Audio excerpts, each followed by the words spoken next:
side eye. Criminal offensive side eye. Tapi bohong. Kamu udah belum tugas hukum ekonomi Islam? Tugasnya mana? Disuruh buat PPT loh. Aduh, aku lupa. Ih, kacau. Assalamualaikum warahmatullahi wabarakatuh.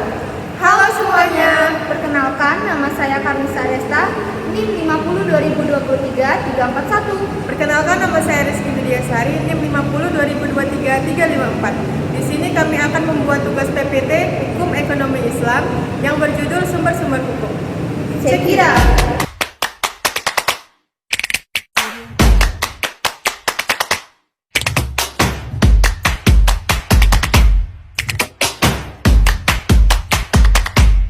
Moments later.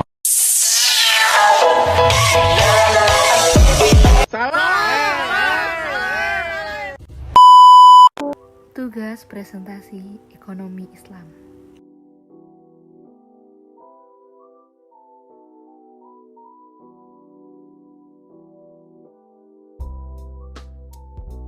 Anggota kelompok Rizky Widiasari, NIM 50 2023 354, Karnisa Resta 50 2023 341.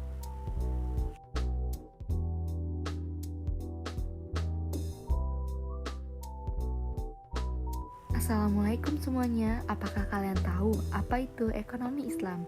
Yuk kita bahas satu persatu. Ekonomi Islam atau ekonomi syariah adalah sistem ekonomi yang didasarkan pada prinsip-prinsip dan hukum Islam, yaitu Al-Quran dan Sunnah, dengan tujuan menciptakan keadilan, keseimbangan, dan kemaslahatan bagi seluruh umat manusia. Sistem ini melarang praktik seperti riba dan menekankan pentingnya pengendalian harta, pengelolaan sumber daya secara optimal, serta keseimbangan antara keuntungan dan tanggung jawab sosial untuk mewujudkan kesejahteraan ekonomi yang inklusif dan berkelanjutan.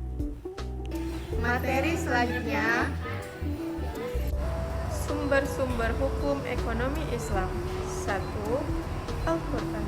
Al-Quran adalah sumber utama dalam hukum Islam. 2. Hadis. Hadis adalah penjelasan dan pelaksanaan dari ajaran Al-Quran itu sendiri. 3. Ijma. Ijma adalah kesepakatan para ulama mengenai suatu masalah hukum. 4. Qiyas. Qiyas adalah metode penetapan hukum dengan mengaitkan suatu kasus baru dengan yang sudah ada di Al-Quran. 5. Urf. Urf adalah di mana kebiasaan masyarakat bisa menjadi sumber hukum itu sendiri.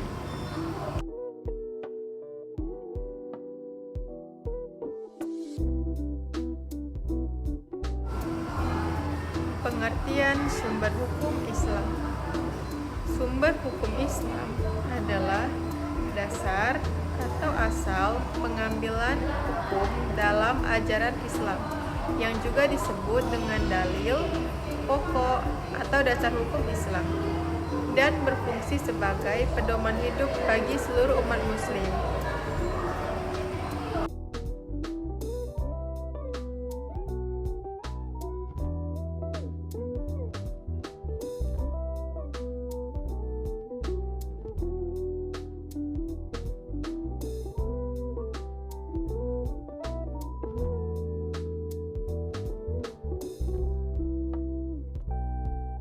Materi selanjutnya,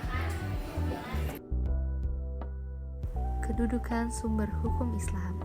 Kedudukan sumber hukum Islam adalah hierarki rujukan utama bagi umat muslim dalam menjalani kehidupan yang dimulai dari Al-Quran sebagai pertama dan tertinggi, diikuti oleh hadis, ijma, dan terakhir qiyas. Al-Quran adalah undang-undang dasar tertinggi. Hadis menjelaskan dan merinci tuntutan Al-Quran.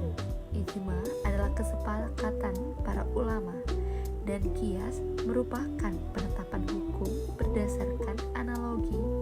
Semua ini berfungsi untuk menjaga kemaslahatan dan kebahagiaan umat.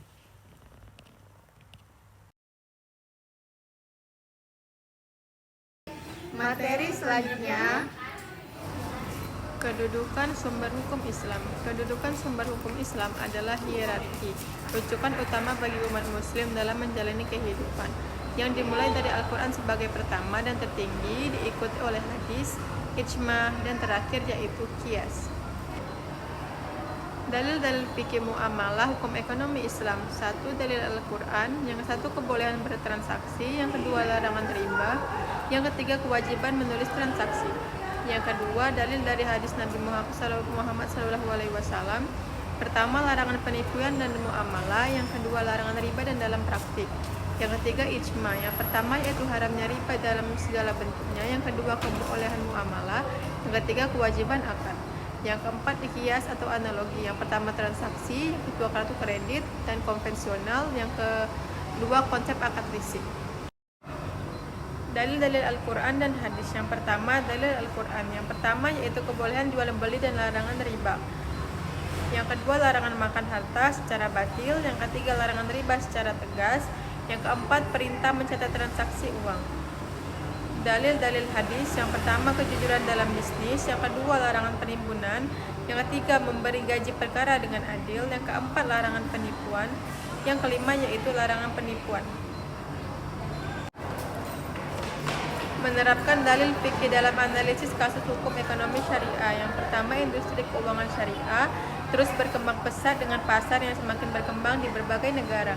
Yang kedua, industri keuangan syariah terus berkembang pesat dengan pasar yang semakin berkembang di berbagai negara. Yang ketiga, industri keuangan syariah terus berkembang pesat dengan pasar yang semakin berkembang di berbagai negara.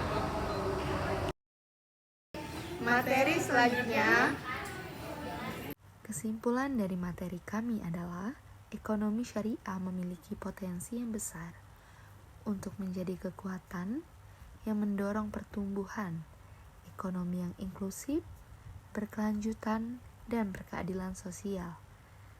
Melalui prinsip-prinsipnya yang didasarkan pada ajaran Islam, ekonomi syariah mendorong adanya keadilan, keberpihakan kepada yang lemah, dan tanggung jawab sosial dalam setiap aspek kehidupan ekonomi.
Nah, udah nonton kan hasil video PPT Hukum Ekonomi Islam kami?